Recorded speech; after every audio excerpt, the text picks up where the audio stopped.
Welcome to Wide Right College Football Week number 8 preview. I'm your host, Coach Cass. Let's get into it. All right, today we got some stuff going on. We got one person already watching. Nice.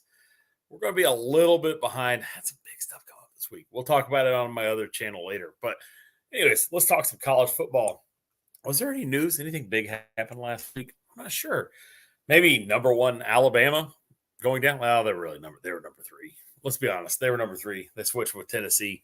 But big game there. Really big game. Surprised.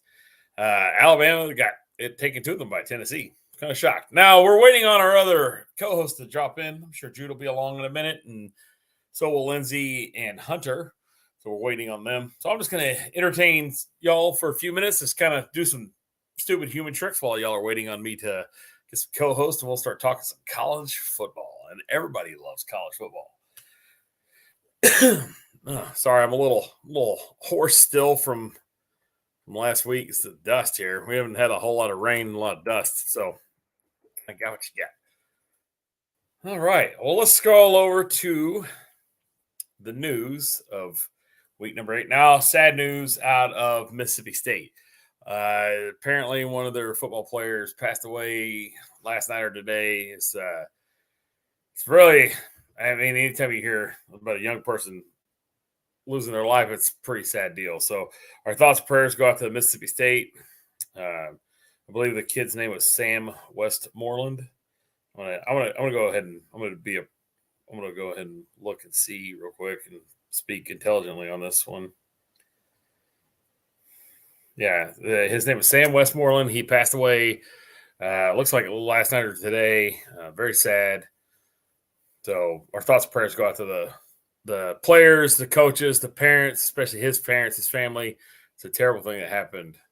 I don't wish this on anybody. So thoughts and prayers go out to him on that. And unfortunately, that's our lead story for the news. All right, let's jump on into something else real quick.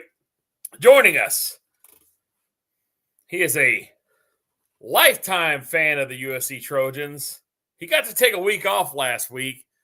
He covers the West Coast like nobody else. Please welcome Cool Jude Santa Cruz. Jude, what is going on?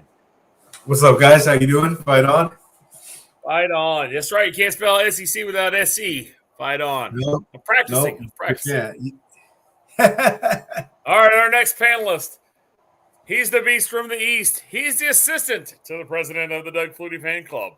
His picks were almost a lockdown coverage, but not anymore. Please welcome to the stream, Lindsay Coyle. What's going on, Lindsay? You think last week's picks were bad? Just wait till this week. Well, you can't be right every day of the week. You can be right most every day of the week. All right, let's go to the chat real quick. Let's say hi to some people. Power Stroke Dude, obviously, in the chat with us. Dude, thanks for watching. Thanks for joining us. It's good to see you back. And you're not pixelated. You look clear, man. You look good. Oh man! Hopefully they fix my cable and it's all nice and good to go from now on. You look 10 years younger, Jude. 10 years younger. Let's get to Pat Paulson in the chat. Pat Paulson, what's going on? Hey, Pat. Pat Paulson. Let's do it one time for Pat. All right, we're all off. Then I'm there. Lazy South Designs. If nobody knows this, that's my wife, Shelly. We're currently not living together. Uh-oh.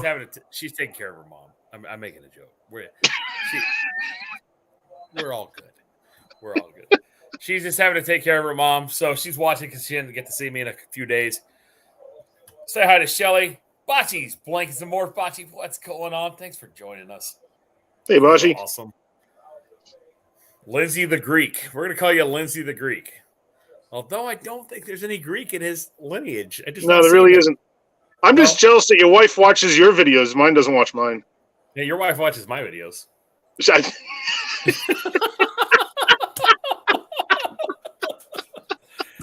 You told me this. You know this. Oh, yeah, it's true. Is it like stupid human tricks? You're like, oh, watch what this bumbling idiot does next. And y'all just sit around and laugh for hours. No, it's quite the opposite. Nothing but respect. Ah, yes. So anyways, we covered the sad news today out of Mississippi State. Unfortunately, had a player pass away. His name is Sam Westmoreland. He's 18 years old. Anytime something like that happens, our thoughts and prayers go out to the family, the coaches, the players, everybody's family. When you're involved in a sport like that and you have any level of success, you feel like family because you're around each other so much. It's such a unique deal. So, like I said, once again, our thoughts and prayers go out to them. Kind of a big week this week, guys. I'm not going to lie.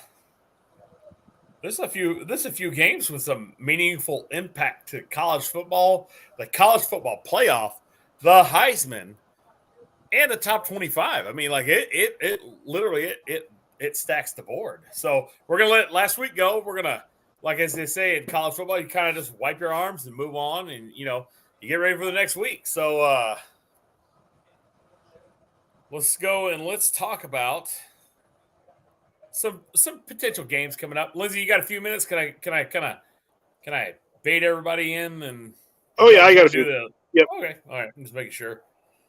So we're gonna cover a few games. I don't have the top 25 done, and there's good reason for that, but I'm not gonna tell everybody right now. Well, I'm gonna leave that one a secret. So if I can ever get my phone to pull up anything. I have somehow misplaced my iPad too, which is kind of a shock. Oh, my wife's watching. Damn. Oof. Should have mentioned that. Hey, think about it like this. We're doing a college football live stream right now, and there's college football on right now. App State is leading Georgia State 28-17.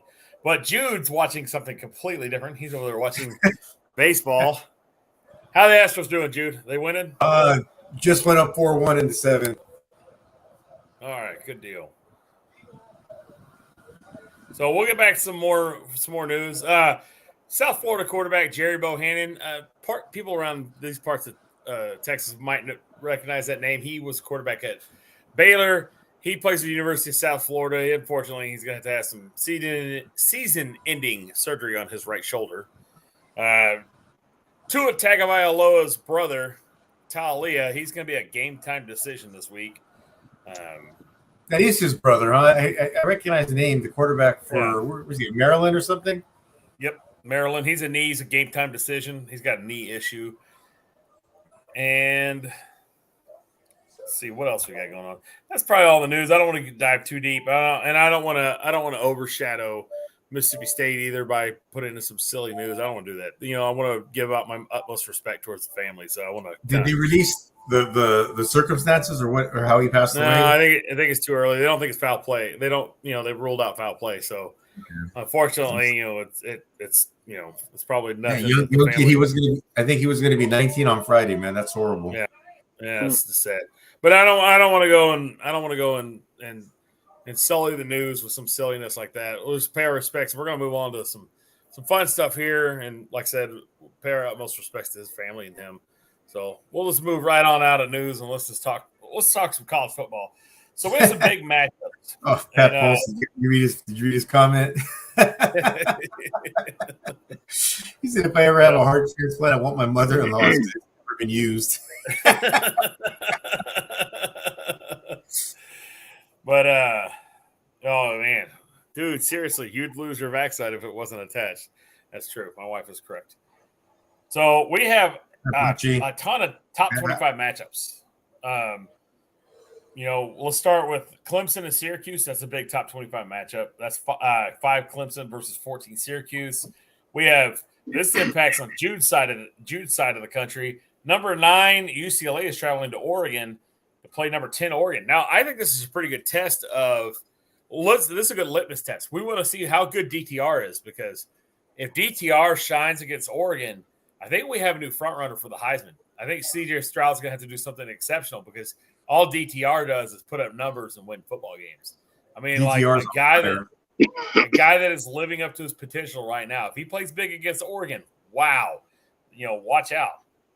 And then we have Oregon's defense, who looks to be really getting pretty good. So I'm really curious about how that's going to work out. And we have number 6 Alabama playing Mississippi State. I would hate to be at that game this week. There's nothing I want to, I wouldn't want to be a part of that game. So I'm not going to pick that game. I'm just going to say that's one to watch.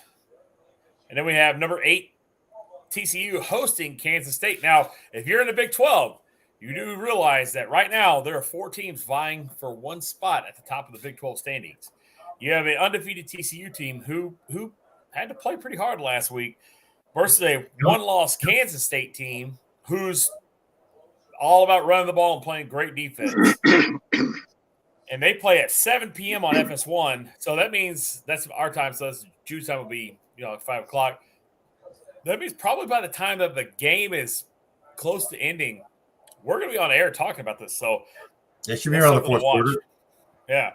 And then number 11, Oklahoma State's hosting number 20, Texas. Now, you would think that Texas would probably lose to them, but right now Texas is a 6.5-point favorite going to a higher-ranked opponent with a player on Oklahoma State who's in the dark horse portion of the Heisman Trophy running. So there's a lot of Heisman implications all across the board.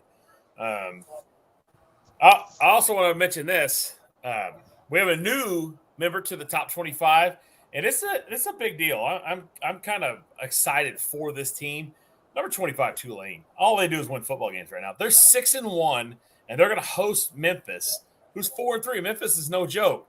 6-1 Tulane hosting 4-3 Memphis. This is a 2:30 game. If you don't like the 2:30 game, you need to go and watch Memphis at Tulane. I promise you will not be disappointed in this game.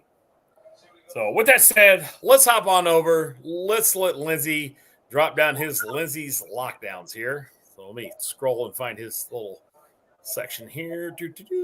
Right there. Boom. Lindsay, hit us with your knowledge, sir. Let us know what you know and what all of us should know. Well, if you by knowledge you mean wild guesses that I'm pulling out of thin air, okay, I'll hit you with everything I got. I was looking at the contenders and pretenders this week. I was not surprised that Alabama fell to number 6 in the rankings given their performance, and shame on me, as I mentioned last week, for failing to take into account their proclivity for committing penalties and how that cost them dearly in that game. So with that said, I think that now that they're not playing such powerful teams as Tennessee, which really exposed that flaw and exploited it for all it was worth, they're going to win over Mississippi State. I'm picking the score 38-24. Both are top 25 teams. Alabama certainly is the better team, and even with all their penalties, I have a feeling they're still going to come out on top, just like they did against Texas and some other teams this week, this season, where they have not been able to get out of their own way in that regard, but still have come out winning against teams that were not ranked nearly as high as they were. So I think that they're going to do far better this week than they did last week against Tennessee. TCU's ranked number 8, and I'm going to pick them over Kansas State. 31-20 is my score on that. And the Ohio State University, which ranks number 2, is going to be unranked Iowa, 42-21. Iowa doesn't even have, I think, a snowball's chance of competing effectively with Ohio State this week. So it's going to be all Ohio. I want to interrupt you real quick. I want to kind of go through this on this Ohio State.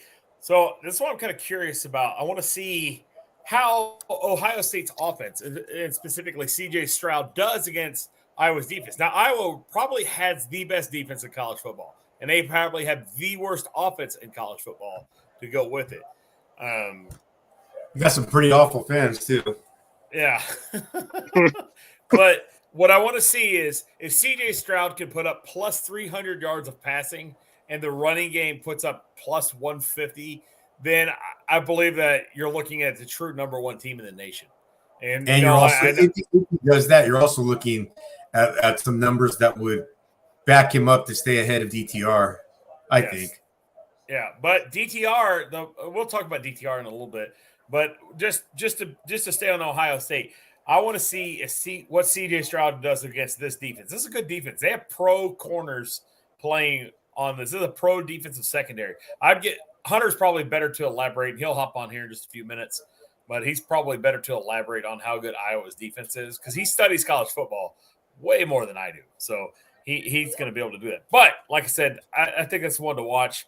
I like your pick of TCU over Kansas State. I think it's going to be a close game, though. I don't think Kansas State's going to give it up. I think you're spot on that one. So, all right, Lindsay, Hit us with your pretenders. Let us know who you think is pretending to be a Power 5 powerful college football team. Let's hear it. Well, this is one of these weeks for the pretender teams that there's such a disparity between these matchups. I don't think we're going to have any close games, and I don't think they're going to be that exciting as a result. Boston College is going up against Wake Forest, and they don't stand a chance against Wake Forest. There isn't one thing in BC's arsenal that's going to match anything Wake Forest has. I'm going to give this one to Wake Forest. How dare you pick against your own team? How dare you pick against your own team? I got to be objective. I'm not a fanboy. I'm just Jude will never pick against USC. I will never pick against Texas. I didn't think Jude would take my pick this hard. He just got up and left. Wow, he must be more of a BC fan than I thought. All right. Who's your second pretender of the week here, Lindsay? Unranked Minnesota is going up against Penn State, and it's going to be all Penn State all the way on this one. 28-17, I have the score for that. Minnesota simply doesn't have the defense to stop anything Penn State's got. All right, what's your final pretender here? And Syracuse and Clemson is a top 25 matchup. But again, the disparity between these two teams is so great that Clemson's going to walk all over Syracuse 38-28. All right, Lindsay. Now, What's your dinner? you're known for making some good picks here, and I like where you're going with your next pick. Lindsay, give me your upset of the week. Tell me who's going to upset the college football world and the team they're playing. Hit me with it. Now that Ewers is healthy and playing very well, I see Texas beating Oklahoma State 31-28. It's going to be a fun game to watch, and we'll get to the game of the week later. But if you can only watch one game this week, check that one out because it's a fun, exciting environment. I love the atmosphere of these games. I'm going to pick Texas to win, though, in a close one, 31-28. Golly, hopefully you don't jinx them. I really hope you don't jinx them. All right, Lindsay, I know you have some Heisman hopefuls that you're hoping these guys do well this week. Let me hear them.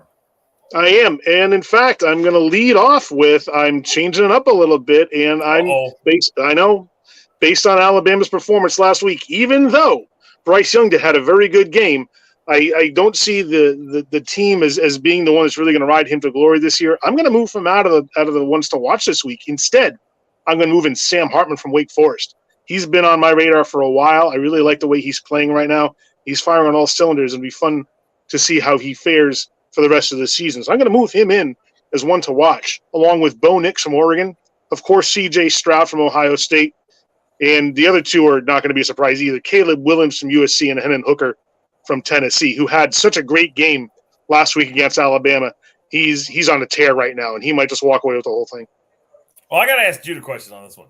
Jude, is there any way we can get Caleb Williams to play a little defense too? I mean, like the guy makes all the plays on offense. Can we get him on defense? Help us out a little bit? And that's the whole reason that even though I was stoked to get Lincoln Riley as a coach, I think I mentioned this on our very first episode ever of Wide Right CFB, that I thought he was running from the SEC because he knew Oklahoma was going into the SEC, and he is a stout offensive coach, great offense, but his defenses are never anything to write home about. And this past week, USC's worst nightmare happened. You know, I didn't expect them to have a great defense, but the games that they're supposed to win are the shootouts. 43-42. Except we were on the wrong side of that number. We lost the shootout. We had to lead the whole game and lost it because of our defense. I think Utah took the lead for the first and only time with like 58 seconds left in the game, which kind of sucks. But yeah, the Caleb Williams, and I wish he could play D. It's horrible. Right, we get a lot of turnovers, but we just can't stop the run. And if you can't stop the run, there's just no way to. It's a long day. Yep, it sure is. All right, Lindsay, if you had to pick one game, I know you had an upset pick, but you have another game that you picked. One game you have to tell the fans, like, this is the game of the week. These are the two best teams I think are going against each other. Give me that pick. The number one most exciting game I think we're going to see is Oregon and UCLA. They are so closely matched in their rankings and so closely matched in talent. I'm so eager to see this game.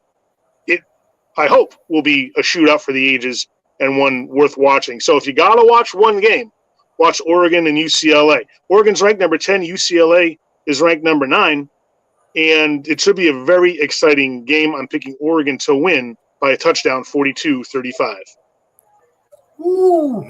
This game's going to be at 2:30 Central Standard Time, 12:30 for Jude. I know Jude's going to be watching because he's really curious to see how these teams match up. Now, just because USC takes an L last week doesn't eliminate them from the Pac-12 championship or college football playoff talk, because I think there are more L's coming down the line for a lot of other teams. But it's an important note that the winner of this game is going to play USC, and the winner of that game is probably going to have the lead for the Pac-12 championship, even though they'll have to play, possibly again. So it'll be interesting. What is that? What is that famous law of transitional? What is transitive properties? The law of transitive properties? Yeah, law of transitive properties. Well, now what needs to happen, because UCLA beat Oregon, and Utah. No, I'm sorry. UCLA beat Utah. Utah beat USC, and USC is going to have to play Utah or UCLA. So what's going to happen? I know Oregon's in the mix as well. You said that we're not out of it. I don't. Of course, it's a lot of games need to be played, but I don't see how we're going to make it, because if Clemson wins out, which they probably are now, I'm sure they're in. I'm pretty sure either Ole Miss or Georgia or both are going to be in. Michigan and Ohio State. I mean, there's only so many. There's only 4 teams, and who's going to have the better loss? Utah's a decent team. They're going to be hopefully. Now I'm hoping they win out. So if they're 10-2, we can say, we lost to Utah. They were 10-2. We handed UCLA a loss and Oregon a loss, but I honestly don't see it happening. That's why I think Caleb Williams was bawling his eyes out on the sideline at the end of the game. People say that's just pure emotion. Oh, I don't like them. Like I always say, the team that scores the most points always wins the game. But also, whenever you're looking at college football or any level of football, it's not over till it's over. So you definitely have to stay to watch. So just when you think it's the bleakest, then other things open up. It always seems to work itself out too. So. But it'll be fun to watch. Now, Lindsay, I know you have a final game of the week, and it's the game of the WEAK. If you can give us that pick right now. We're going to take a race to the bottom between Memphis and Tulane. God, I don't think – you built this game up, and then you squat on my I know head. you did. But I just while I don't think the game's going to be a blowout, I just don't think it's going to be that exciting. I don't see that having a lot of defense in this one. And if you like a good, hard-fought game, watching an offensive shootout can be fun, but it's kind of fun to see some resistance. It's not always a good time to see the game. Each team just march up and down the field. I think we're going to see a lot of that this weekend. I'm going to pick Tulane to win, though, 45-38. All right. So let's take a little timeout. Let's call a timeout on the play, and let's talk about our 500-ish subscriber giveaway. Now, ish. No, it's ish. we had to add the ish. So if we get 500-ish subscribers by the night of the Heisman, we're going to give away a T-shirt that looks like this, and another T-shirt that looks like this. We're also going to give a football signed by most of the Wide Right CFB panelists, and you'll win a $50 gift card to Buffalo Wild Wings, along with another $50 gift card to Buffalo Wild Wings. Now, all you have to do is subscribe to Wide Right CFB. You have to watch our video the morning of the Heisman. Like that video, leave a comment, and then at the end of the night, we're going to put it in the old comment generator clicker thingy, and we're going to come up with a winner. The winner's going to win that prize package, and we're going to announce it the night after the Heisman's read. So once the Heisman winner has accepted his trophy, we're going to hop on, we're going to talk, we're going to award a winner. Now, I said we had to be at 500 subs. I'm going to call it 500-ish subs. Ish. We'll leave it the ish. So, and everybody's eligible to win. I'm making the panelists eligible to win now, too. Except for me. I got things, so it doesn't matter. So this is important. So I like Jude put it on the social medias today. Lindsay will share on his social medias too, and I'm going to get more involved in social media. But we really need to make a push to get to the ish portion. So, But we'll do that. And, oh, yeah, the T-shirt maker is commenting in right now. All right, well, she gets paid for a lot of things. T-shirts ain't one of them. Anyways, ish. So 500-ish. So do that. Night of the Heisman. We're going to have a big celebration. We're going to cheer on the Heisman winner. And we're going to give away some stuff. And we're going to have fun on Wide Right CFP. All right. Before we go any further, we need to get to Jude's cool takes here in a minute. Before we do that, though, we need to cover something important. And that's a salute to the service academies, guys.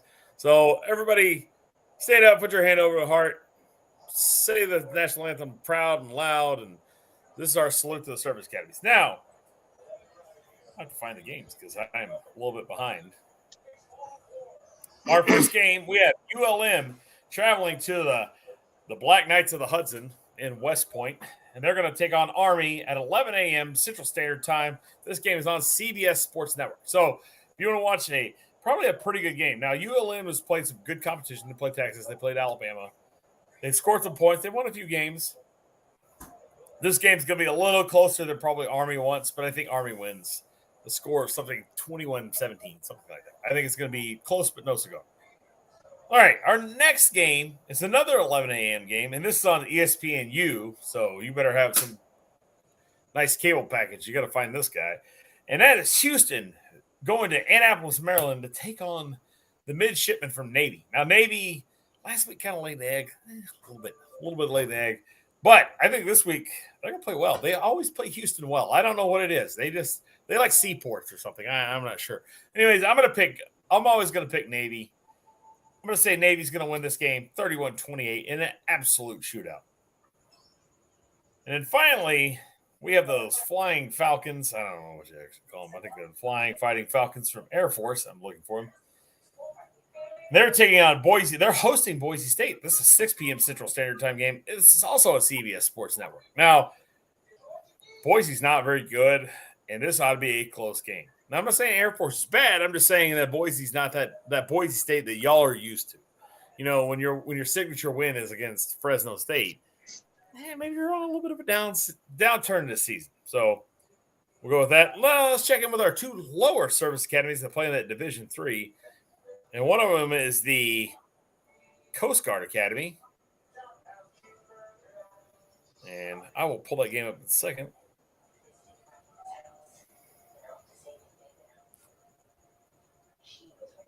I'm doing a terrible job of hosting the show tonight. Y'all can comment at any time and agree with me. Now, the Coast Guard Academy, they haven't been playing all that well lately. Let's see if they can rebound this week. I think they're playing another common opponent to the Naval Academy. Oh, of course they are. They're off this week. They're prepping to play the Smart Kids next week. So this week they're off. Then they're going to play MIT next week, October 29th. So, you know, we know who's going to win in the classroom, but we probably know who's going to win on the field. So last week, MIT got blanked by the Merchant Marine Academy,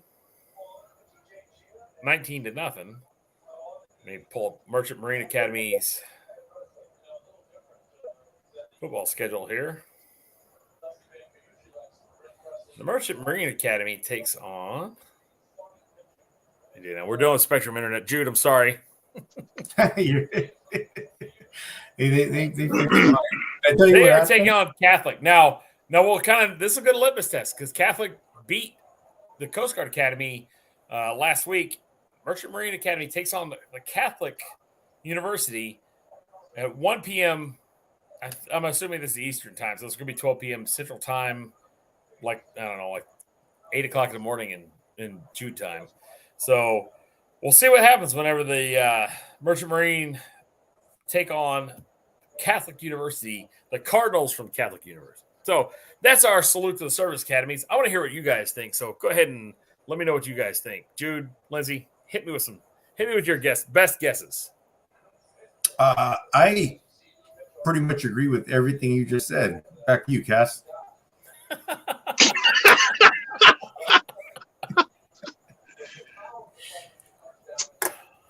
I think the Navy game is going to be a good game. I think Navy and Houston is going to be a good game. And I agree with everything Jude just said.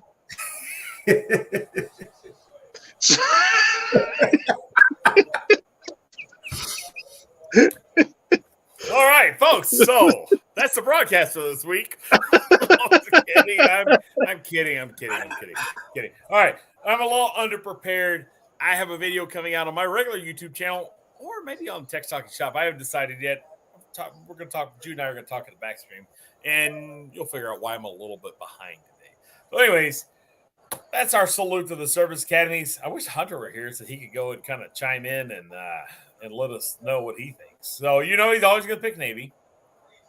He's always going to pick Army. He's always going to pick Air Force unless they're either one of those teams is playing Navy. So, there we go. Back to you, Cass. All right. We'll move on to the most important segment in Wide Right CFB. That's Jude's cool takes. Jude, give us something to talk about. All right. I think an important thing to talk about is some of the mid to highly ranked teams that are playing each other this weekend. When you start with like Ole Miss is playing, even though LSU is not ranked, but they're playing a tough LSU team. UCLA and Oregon, Texas and Oklahoma State, Wake Forest. Boston College is probably not going to be too tough of a game. But I think a lot of stuff is going to be settled in those games right there. One of the games that I'm not including is they're not a really highly ranked team, but my upset of the week, I had this pick before I found out the sad news of their player passing away, but I saw Alabama. I see Alabama going on a 2-game losing streak, and Mississippi State upsetting them.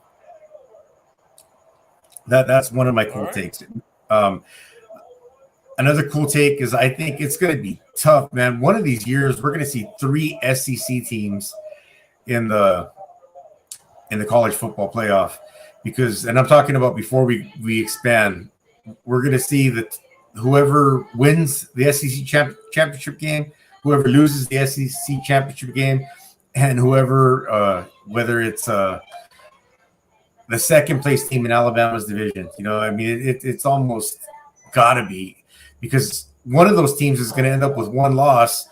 And if it's a tough loss to Alabama or to Georgia or something like that, and that team loses a tough game in the SEC championship, I don't know the whole analytics to getting who gets to play, but it's going to be hard. It's getting harder and harder and harder, especially with the league expanding. They're getting more good quality teams in there.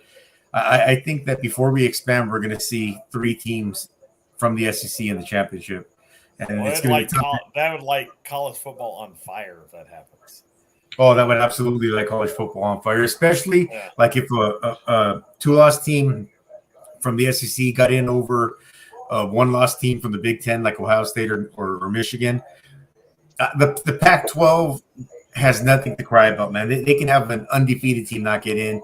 They don't play enough defense to complain about not getting in.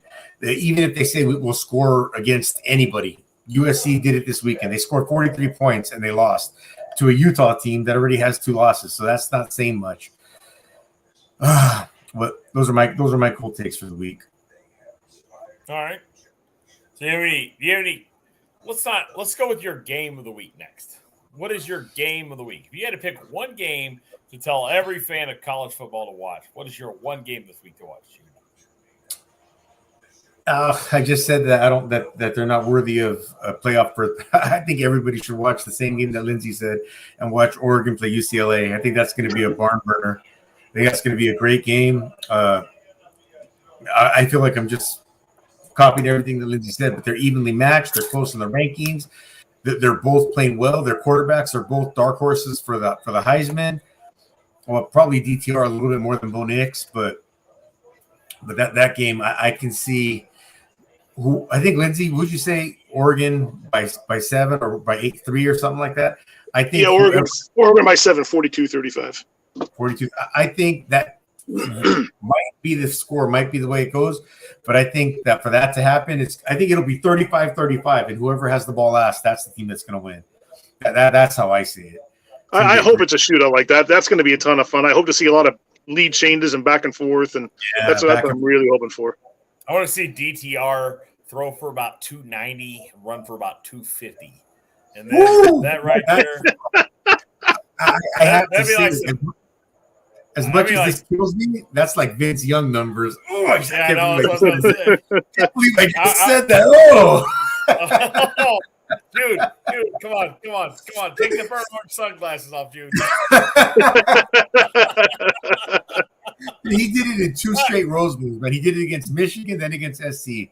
You can never take that away from him. I believe he's at the Rose Bowl Hall of Fame. Well, if he's not, he's damn sure knocking on the door. Yeah, no, he killed it in 2 straight Rose Bowls, and they were both.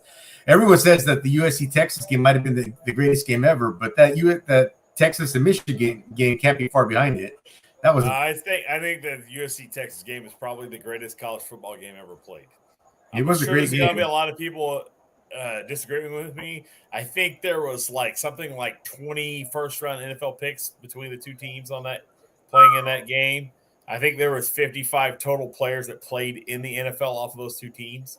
Not just that's a whole team right there. That's the whole team. 55 NFL players, man. Wow. Yeah, something like that. It literally was the game of the century, the 2 best teams in college football. But we'll stop reminiscing on this. Let's go to the chat. Let's go check in on a few people. Let's see what some people are talking about here. We got Shelly, we got Bocce, we got Anthony GM85. Anthony, picking Navy. What's up, Anthony? Always Navy. Anthony, thanks for dropping in. We got JWC Tech. He's picking UCLA for the win. I like it, sir. I like it. Bold. I like it. And he's a Michigan guy too. I think he always types in "Go Blue." Go Blue. Well, I want to see it. I want if they win, they win. So, guys, it's almost 10 o'clock. I got to duck out because I got some work to do still. I will duck out now and plan on catching up with you on Saturday night. Awesome. Can't wait. Get it real quick before you duck out, man. Dude, you guys got some fire deals in your ad this month. I think they're looking pretty good. Yeah. They're looking really good. And I love that they put the Mayhews and the K-Tools right on top of each other. That was I thought that was hilarious. I thought that was really cool. Talk about competing with yourself. I know, exactly. All right, Lindsay, go out and make some money. We'll talk to you on Saturday. All right, guys, thanks. I'll catch you on Saturday. Appreciate it. Take it easy, Lindsay. Make that coin. If anybody doesn't know, we're talking tools. I think everybody here is from the tool community. Diabolical 58, John, what is going on? Thanks for dropping in and saying hi. We appreciate it. What's up, John? How you doing? 2. John 2. All right, so let's go through a few games. You want to cover do you want to run through the top 25? We'll just kind of freestyle for a few minutes. Sure. All right. So we got Iowa played Ohio State. We all agree that Ohio State's going to win this game. Yeah, and it's even though Iowa's got that great defense, this is in the horseshoe, man. I don't think it's going to be close. I think Iowa loses 3-37. You think they're going to score 3? Yeah, maybe. Yeah, maybe. Is that like a 2-point safety and a 1-point safety? One day I'll have to explain the 1-point safety story. Anyways, I know the 1-point safety. I do know that. All right. That'd be like a total Iowa thing. They scored 3 points, but one's a 2-point safety and the other one's a 1-point safety. Wouldn't that be hilarious? Oh, man, that'd be great. All right. We have Tennessee hosting University of Tennessee Martin. If this doesn't say snoozer all over, I don't know what does. I'm not even going to bother watching that game. That's on the SEC network. Tennessee's basically getting a bye this week. They better look good or they're going to drop a spot. So, and then you have 14 Syracuse being hosted by Clemson. Clemson, the number 5 Clemson hosting number 14 Syracuse. Man, this has trap game written all over it for some reason. I think it has pretender written all over it. I think Syracuse finally gets exposed. And I know some people are going to say, yeah, but it was against Clemson. You know, exposed is exposed, man. If you're a top 15 team, you should be able to hang with a top 5 team. But I think they get exposed. Yeah, I'm on the other side. I think this could be a big trap game for for Clemson, they could be thinking like, oh, it's just Syracuse. We'll be all right. And then here we are Saturday night going, I don't know. So we have a few more. We have Cincinnati going to SMU to play SMU. I think Cincinnati musters enough offense to beat SMU. Kansas and Baylor. I mean, 2 weeks ago, Kansas knocking on the door of the top 15, and now, 2 straight losses, and what a really bad loss last week. They really got beat up by Oklahoma. Man, the law of transitive properties does not bode well for them. So let's see how they rebound against, a tough Baylor team. And, like a team coached by Dave Aranda is always going to be in that fight. They're always going to, they're going to play good defense and run the ball. So we're just going to have to see what happens. We'll move on down. There's Indiana at Rutgers. It is what it is. I'm not going to watch that game. Oh, we are joined by our foremost expert on college football. He knows what the coaches know. Please welcome to the broadcast, Hunter. What's going on, son? What's up? What's up, Hunter? Better late than never, right? Jude. Say hi to your mom. Say hi to your mom. She's in the chat watching you. Did you brush your teeth? No, probably not. Oh, okay. All right, good deal. We're just freestyling right now. We'll give you a second to get settled. We're going to talk about a few games here. How about this game, Jude? Duke at Miami. Now we're not talking powerhouses here. We're talking Duke at Miami. What do you think? I'm going to go out on a limb and say that Duke's going to upset the U. Duke played pretty well last week.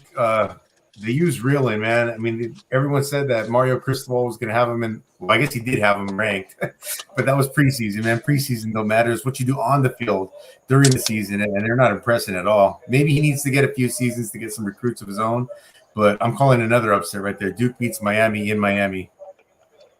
All right, there's a whole slew of MAC games, and what I'm going to do is I'm going to skip all the MAC games because that sounds like they're not playing on Tuesday night. We're not gonna talk about any MACtion right now.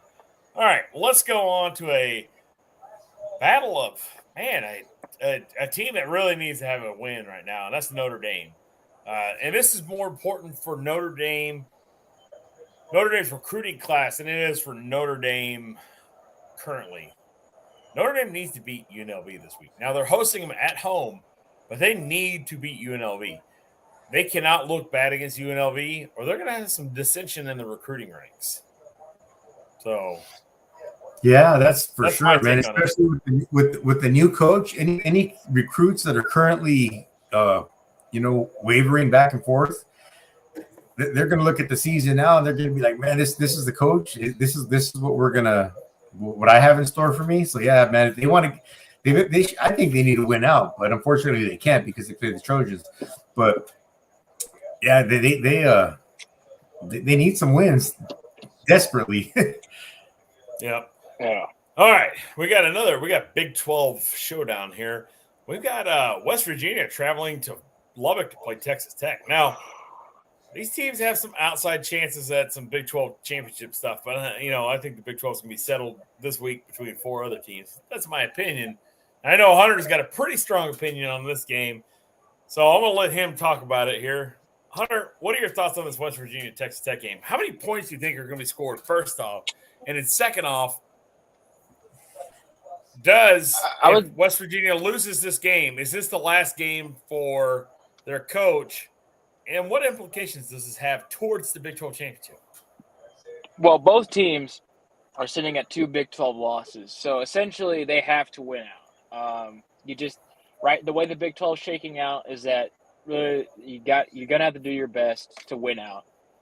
I don't know if that's even possible with the Big 12. I think there's probably only 2-3 teams in the Big 12 that can win out from this point in the season. Maybe 4. So there's about 4. Really, there's 4 teams in the Big 12 that can truly win out in the Big 12 to finish out the season. West Virginia and Tech. Tech needs this win desperately to kind of like cement that they're for real. That you look at Tech, like their biggest win came against Texas, right? But every Tech fan will swear up and down that they got up for that game because it's a Big 12 game, not because they're playing Texas.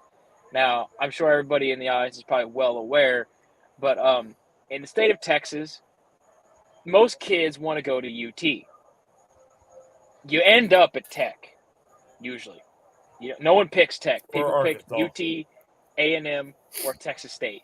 You end up at Tech. You end up at Arkansas. So a lot of those fans doing the horns down, they were doing hook 'em horns when they were 17 years old.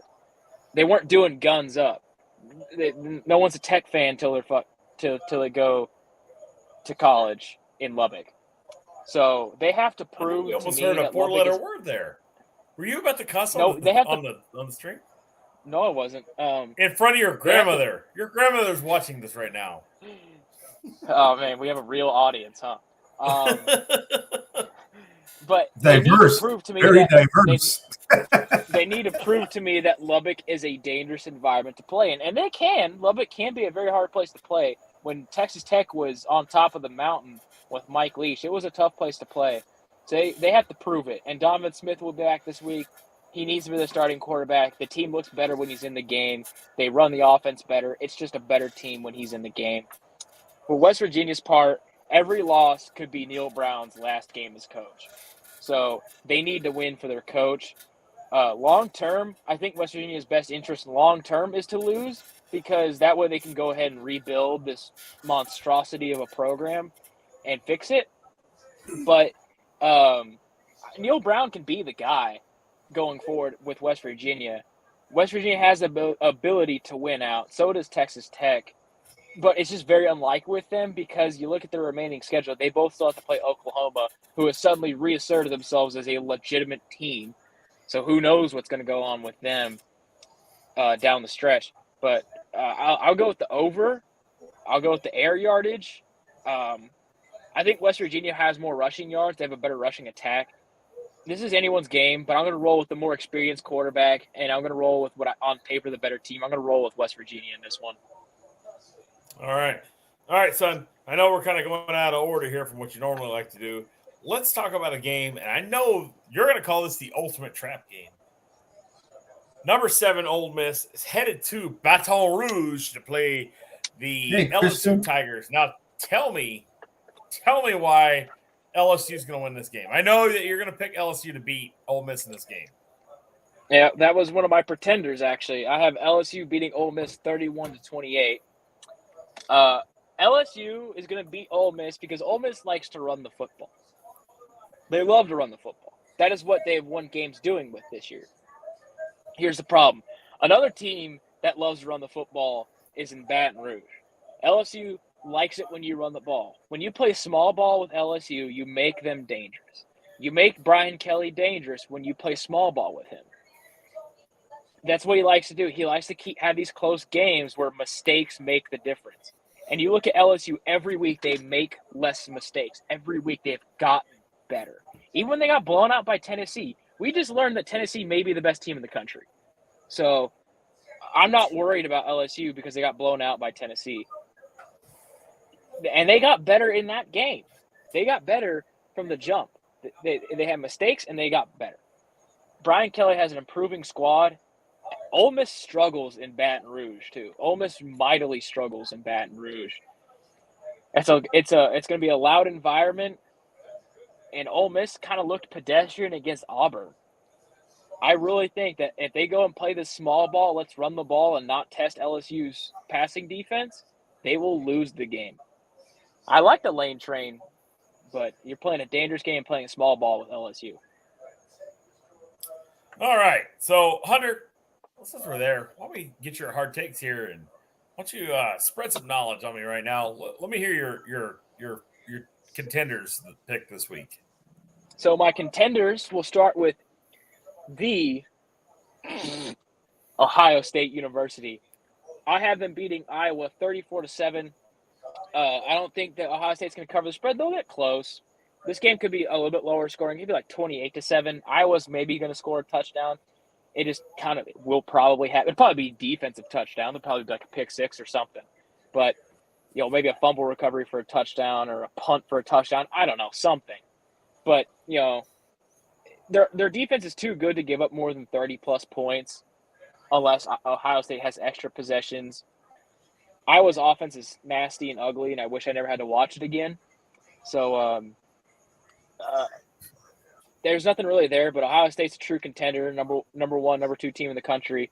Can't say anything else about can't bump up the Buckeyes more than that, or else I'll have to go wash my mouth out with soap. Next, I have Bama pounding Mississippi State 49-28. Alabama took a huge loss in Knoxville last week. First time in 15 years. They lost to Tennessee. So, Alabama always does this. It seems like every couple years they lose to a team like Tennessee. Well, I guess Tennessee this year. Or they lose to Ole Miss or A&M or some team like that. Then the next week they come out and blow the doors off whatever unfortunate soul has to meet them in Tuscaloosa. Mississippi State's got to go to Tuscaloosa this week, and I do not want to be the Pirate. All these mistakes Alabama's made all year, I think, are over. I think you're going to see an Alabama team that realize that they can lose games, and you're going to see Bryce Young really turn on the Jets, because to keep his Heisman hopes of a back-to-back Heisman alive, he's going to have to put up some phenomenal numbers, and he has that ability. And I think it starts this week by blowing the doors off Mississippi State. All right. Do we have a third contender here? We do. And what could be a preview of the Big 12 title, we have the punch out of purple, TCU versus K-State. And I have TCU winning this game 34-28. It'd be a little bit of a defensive struggle early on, but I think the offenses will find their footing, and then we'll see points galore. But I think TCU's I think TCU, I'm going to say they're the best team in the Big 12 right now, because on paper that's what they are. And I think they beat K-State. K-State, they lost to Tulane, so they have that ability to lose games in silly ways. So I think TCU beats K-State, but I could see K-State winning this game. I just think that TCU's got the better team. They've got more momentum, but maybe the overtime game with Oak State, puts them kind of on a little wobbly. We'll have to find out. But Max Duggan, to keep his Heisman campaign going, he's got to show up and show out. And for Adrian Martinez, if he wants to make a legitimate Heisman campaign, this time wearing purple instead of white and red, he's got to show up and show out too. So we'll see in that one. That's 2 battles of dark horse Heisman campaigns, a battle for Big 12 supremacy, and a battle to see whose color purple is more purple. All right, son. Hit me with a couple of pretenders. Who's pretending to be? Well, we already talked about flight? Ole Miss being a pretender. And I have Penn State being a pretender. They play Minnesota this week, and Minnesota's had 2 down games. But Penn State just showed that they can't do anything against the run, that they stink against it. If a team is committed to running the ball a lot, a la Michigan or, I don't know, Minnesota, I think Minnesota's going to row the boat over Penn State 28-17. I think Sean Clemmer's going to make a bunch of mistakes, and if they go and put Drew Aller in, he's a true freshman, and I don't think he's ready. And I really think that Mike Yurcich's offense isn't very good. That offense lacks true weapons. I see Minnesota running the ball all over Penn State's back, front, side, left, right, down the middle. Mo Ibrahim, Heisman campaign reawakened, kind of. Maybe Doak Walker campaign reawakened. Doak Walker. Look at you knocking the dust off of names. I like it. You go here, you're talking about Penn State. Well, it's an award. Former Texas coordinators, both offensive and defensive coordinators, are coaching at Penn State right now. So Mike Yurcich and Manny Diaz. Oofta. All right. Well, hit me with another pretender, son. All right. I had one for you, and I'll save that one, and we'll talk about that game in a different section. But we'll talk about South Carolina over TAMU. I think South Carolina will get their first win against Texas A&M this week I believe they'll be in Williams-Brice Stadium. Listening to some, it's Darude Sandstorm. Darude Sandstorm. They'll be jumping up and down there. It's a song that they play in the stadium that all the fans get part of. Texas A&M, they have a bye week. They lost to Alabama. They got the bye week. What are we going to get from them? I don't know. I don't expect it to be very inspiring, because that's nothing Texas A&M has done all year has been particularly like, wow, that's really good. their best game was a loss to Alabama. So I think that Shane Beamer gets that. He got a marquee win against Kentucky. I think he gets another one this week against Texas A&M. I think Spencer Rattler has a good game. I don't expect it to be phenomenal. I just think it's like going to be one of the better games this year. He'll probably still throw interceptions, but I think that Shane Beamer gets a big win for his program, a big win for his culture, and that we see South Carolina get their first win against Texas A&M since Texas A&M joined the SEC. All right. Well, Hunter, give me a game of the week. Let me hear what you're thinking about game of the week. Our game of the week, WEEK. I have UCLA going to Eugene, Oregon. Chip Kelly getting revenge on his old team, beating them 49-47 in a high-scoring, high-flying, lots of running, lots of points, lots of plays affair. That's funny. If you love offense, this is your game. We all picked the same game as the game of the week. That's cool. But what better storyline is it? Chip Kelly back in Eugene with a real team, not like the garbage teams he's had these last few years. Yeah, he's going to do to Oregon what Oregon used to do to everyone else. Yeah, Oregon's a good team. They've proven that they can compete with everybody not named Georgia. So, you think DTR is a legitimate Heisman hopeful? So I think that basically between the Pac-12's Heisman contender will be decided in this game. Sorry to USC fans. I think Caleb Williams lost his claim to the Heisman race last week. As soon as he started crying, I think he lost his claim. I mean, he went off the field. Don't cry after losses. Yeah, balling. Man. DTR and Bo Nix, they're both Heisman contenders right now from the Pac-12 essentially, and I think this game decides who it is, and I think it's going to be Dorian Thompson-Robinson. I love that. You think he gets a seat in New York? He might get a flight to New York to the Heisman ceremony. They have to keep winning, but I think that we see. I think that he takes that next step this week against Oregon. I'm gonna interject real quick, and I want to talk about DTR. And I tell you what, if you'd asked me this question a year ago, 2 years ago, what my thoughts on DTR were, I go, oh, he's an okay quarterback. DTR has worked so hard to make himself an elite quarterback. He's doing it with both his hands and his feet. I mean, the guy is just a human highlight reel. So if you want to watch just an absolutely outstanding football player make outstanding football plays, you have to watch UCLA because Dorian Thompson-Robinson will not disappoint. I promise you.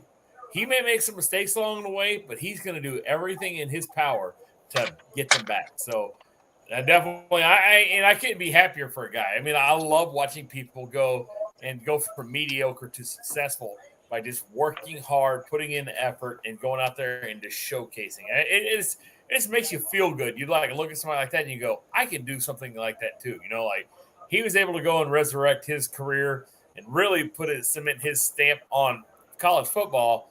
You know, I can do that in my regular day too. You know, I just work harder. I try to figure out a few other things, change some things up. Makes me a better person too. You like watching this stuff. Yep. You like watching success. So my hat's off to DTR. All right, Hunter. Yep, Kirk Cousins. There you go. All right, Hunter. I'm sure you have another game of the week, the WEAK. So let's go ahead and hear that now as well. Well, unfortunately, I don't. But I do have an upset of the week. Oh, give me an upset of the week instead. I have Syracuse going down to Clemson, South Carolina, watching the greatest entrance in sports, and then beating the Tigers 27-24.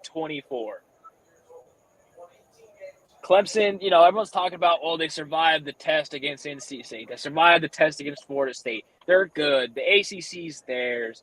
They're going to the playoff. No one is giving respect to the Syracuse Orange. Everyone's like, they just won 6 games somehow. You don't go undefeated at 6 games halfway through the season without having something special about your team. And what's special about Syracuse Orange are Garrett Schrader and Sean Tucker, 2 excellent players. Syracuse can run the ball in a myriad of ways. And if you're a fan of old school West Virginia under Rich Rodriguez, watch this team because that's what they look like. Now, Dino Babers does a lot of things differently than Rich Rodriguez, of course, but they're an exciting team. They're a team that can legitimately beat Clemson. This is not a cakewalk, 14-point Clemson runs away with it kind of game. This is, if Clemson does not play hard and we don't get good DJU, the Syracuse Orange, man, they could unseat the Tigers and derail what looks like a guaranteed CFP spot for them. All right, Hunter, do you have a Group 5 game of the week? Of course I do. Group of 5. Let's hear it, son. Let me hear what Our the Group Group 5 game of the week is. You know, I'm a big G5 fan. I'm sure fans of the show have now come to realize that I love myself some small school ball. And I was looking around. There's a lot of good games like Georgia Southern, this, and App State, that. You know, Marshall here or UNLV there. No. How about we take it down to San Marcos, Texas, where this week they're not the Texas State Bobcats, they're the Southwest Texas Bobcats, take on the Southern Miss Eagles, wearing the throwback unis in the throwback stadium. You know, people from the Central Texas area know what SWT really stands for. And I think this week there'll be a lot of SWT after Texas State takes down the Southern Miss Eagles in San Marcos, Texas. They're going to beat the welfare stealing out of them. Yeah. We're going to beat the welfare money out of them. They're going to beat the welfare theft out of Brett Favre. Yep. So, all right. Is that all your hard takes this week, son? And for salute to service, I think Army's off. I couldn't find their game. No, they're on. So I think they're off. Playing. They're on. Who are they playing? Let me pull it back up. I'm just slipping my mind. I think it's 11 again. ULM. They're playing the Warhawks. Okay. I think Army wins that game. Whatever the spread is, I think Army covers if they're favored. And if they're not, I don't really see Army beating ULM by a lot. I think it's gonna be like 24-17 or I think they win. 21-17. Yeah, it's gonna be closer. ULM's not a pushover team either. It's not a blowout by any means. I think Army wins. All right, I'm gonna bring this game up because I know that you have an opinion about this game. Houston is going to Annapolis to play Navy. Tell me what you like about this game. Man. What I like about this game as a Navy fan is not a lot, but it seems like every year now we hear how Coach Ken may be done coaching football, how we may see the last season of Coach Ken, and they had a tough loss against SMU. They had a lot of momentum until they gave up a touchdown, and then the pony ran across the field and took a big old dump and killed Navy's momentum. So that's a true story. They really happened. I can't Houston believe something that small made that big of a mess. Houston, for their part, doesn't the Cougar doesn't run on the field take dumps, so I don't think we have to worry about that.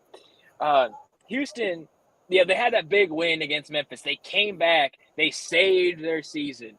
Houston's back. No, they're not. They haven't beaten anybody but a Memphis team that's proven that they may not be very good. Congratulations. You came back in a wild comeback. That's awesome. There's still problems in that locker room. One win doesn't solve the fact that a bunch of these guys are being talked about as first-round picks, and Houston's being talked about as a CFP contender, and right now you're third or fourth in the AAC at best. Navy runs the ball. They run it well. Houston has struggled to stop the run this year. They struggled to stop UTSA running the ball. Like, really, UTSA could have ran the ball more and maybe beaten Houston. Houston couldn't stop Texas Tech running the ball. So, I think Navy goes out there. And also Houston runs an air raid offense. And, they've beaten air raid teams this year. Navy beats air raid teams. Especially the ones that use inside zone, a lot like the Houston Cougars. So I think Navy wins by 3. I think it's a low-scoring game, and I think that Navy plays for Coach Ken, plays for a winning season, and beats the Houston Cougars. All right, and ends the Houston Cougars season. And we got It Air won't be an Force easy task. hosting. Houston's a good No, team. it's hard. I can see that. It's a hard game, but Navy can do Yeah. it. All right. We have Air Force hosting Boise State at 6 p.m. on CBS Sports Network. I think we're on the same kind of wavelength on Boise State. It's not your last year's Boise State team. This is a different Boise State team. Hunter, tell me what your thoughts on Boise State versus Air Force. For Boise State's sake, they fired Tom Pug, not quite sure, and they've gotten better. Andy Avalos has improved that team, but I just don't see them beating Air Force. Air Force blew the brakes, doors, windows, tires, grills, everything off of UNLV. Air Force can run the ball on anyone in the country. They've proven it. Even Utah State that they lost to, they could run the ball on them. Boise State still hasn't shown me enough for me to go like, okay, Boise State is back to being that Boise State team that you feared if you weren't a big-time school with big-time players. I think that Air Force wins this game solidly. I have them winning by 21 points. I don't think that Boise State has a lot for Air Force. I think Air Force runs all over Boise State on way to a Mountain West championship. All right. What else you got for us today, Hunter? So I have our my Heisman contenders. Here's my top 4, and I'll give you a couple dark horses after that. So number 1, following his insane performance, and I said he would need a Heisman moment to win this game, I have Hendon Hooker. Hendon Hooker, his Heisman moment wasn't one of his touchdown throws, wasn't one of his little runs. No, his Heisman moment was in that last drive, 2 excellent passes to Jalen Hyatt and Brew McCoy to set up a field goal for Tennessee to upset Alabama and put themselves in the driver's seat of the SEC currently. I think Hendon Hooker has shown. I think that Hendon Hooker has proven that he is a Heisman contender. He's a real deal Heisman contender. If Tennessee wins out, Hendon Hooker will be the Heisman winner in New York. Whatever, if they win out. If they even make the SEC title game with maybe one loss, Hendon Hooker will be the Heisman Trophy winner. Do they have Georgia on their schedule? Do they have Georgia on their schedule? Yes, they do. They will play Georgia, so we will see. That's going to be his next Heisman test. Man, that's going to be Kentucky game. So next I have C.J. Stroud. C.J. Stroud's putting up Heisman level numbers. Every week that Ohio State gets further away from the teams that they've beaten, the teams that they beat look kind of terrible. They don't look kind of terrible. They look awful. They look downright bad. So C.J. Stroud, I don't think he's going to have his Heisman moment or his chance for a Heisman moment until they play Michigan.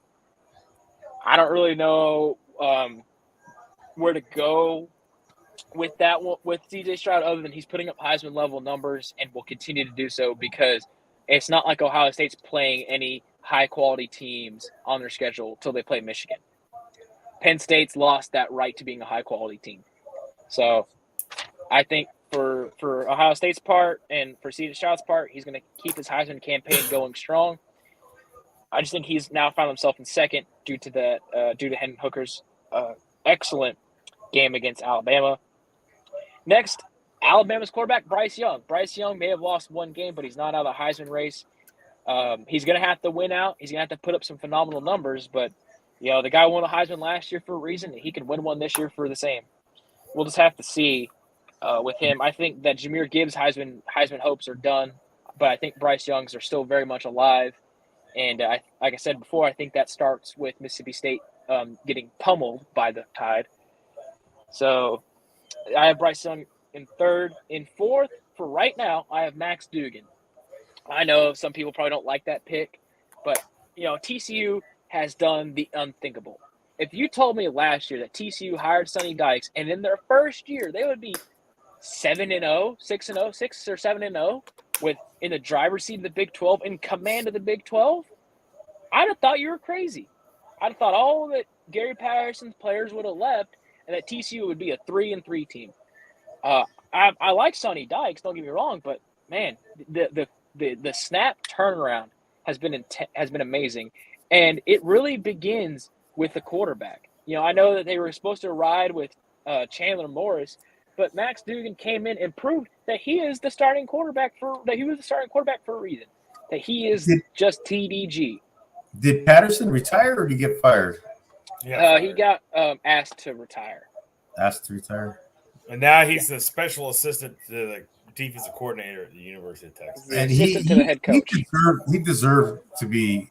I mean, he kept a relatively not historically great TCU team relevant for about 20 years. So you got to give him props for that. He made that Rose Bowl against Wisconsin, man. That was a great game, man. I hearts went out to them for losing that game. Tough one to lose. They won that. No, TCU beat Wisconsin. I remember it. They beat Wisconsin? I mean, maybe a last-minute play. Because Hunter and I, we've been talking college football since he was a wee little guy. Okay, so they won that game. Which team am I thinking about that they lost? They lost. I like TCU. I like isn't that where who went to school there? Andy Dalton, right? Andy Dalton. Yeah, Andy Dalton, LT. The Dinian Tomlinson? Yep. Mm-hmm. Yep. Guys, it's littered with good players. Yep. I don't know how it's hard to miss recruiting in DFW. It's hard to miss there in the DFW. Man, I can't believe I watched that. I remember watching the game, but I must have got it backwards. It's all right. I had picked Wisconsin. I told Hunter, I'm like, there's no way Wisconsin's losing this game. And he's like, well, their line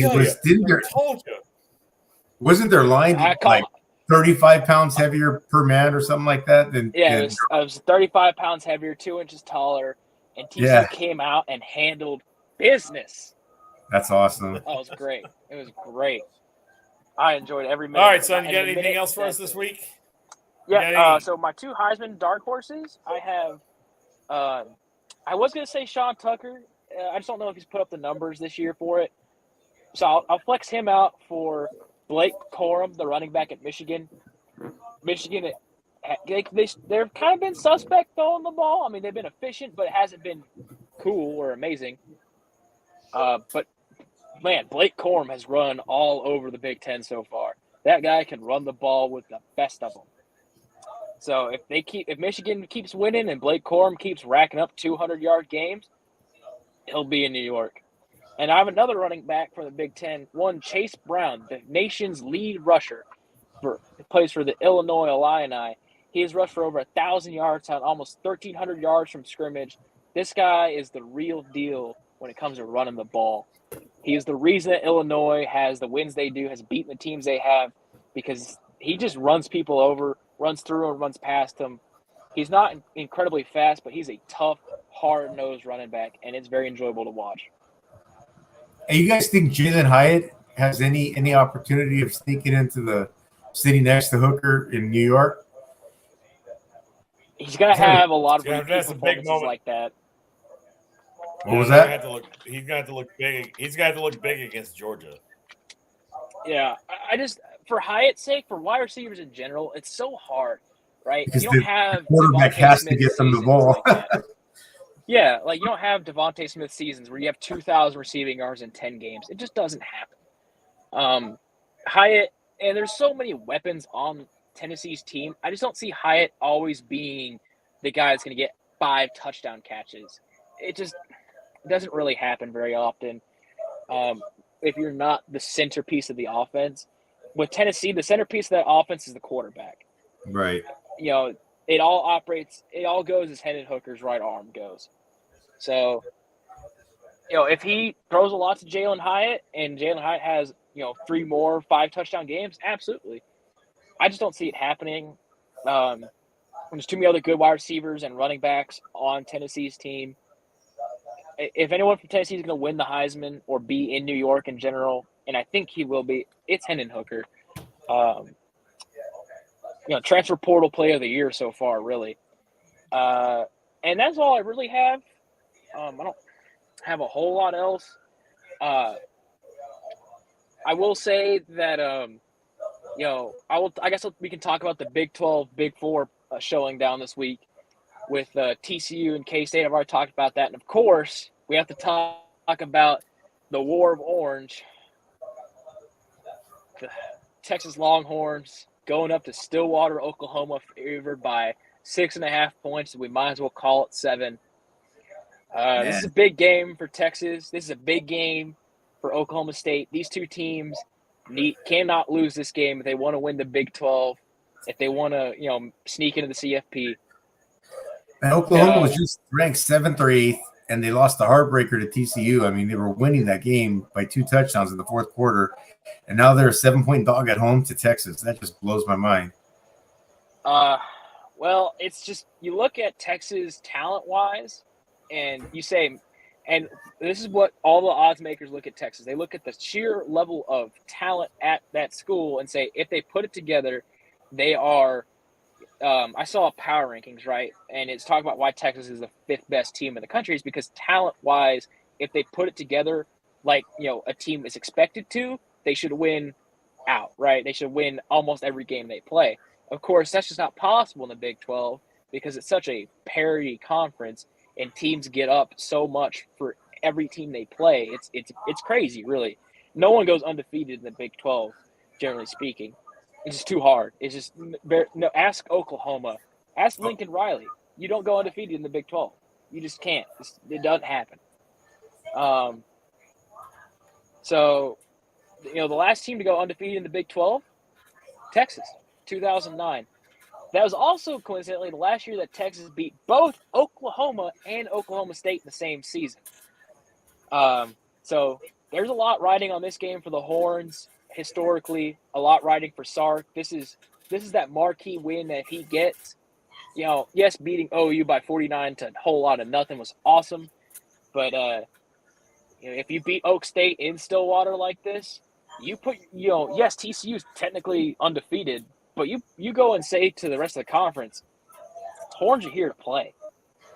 And Texas, they survived against Iowa State through a late turnover and some good offensive running the ball, and so it just depends with Oak State, what Oak State we get, what Spencer Sanders we get, what Mike Gundy we get.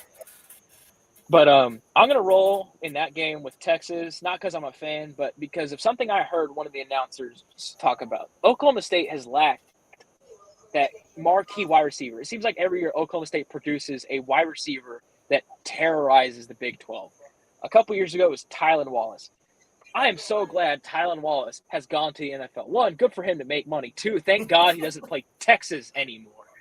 But I think Texas abused Alabama for not having a number 1 wide receiver, right? Alabama couldn't throw the ball. They struggled so mightily with it because they didn't have a number 1 wide receiver.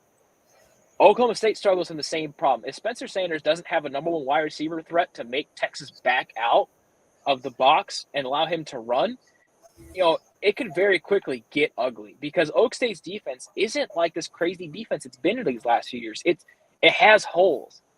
And, say what you will about Sark.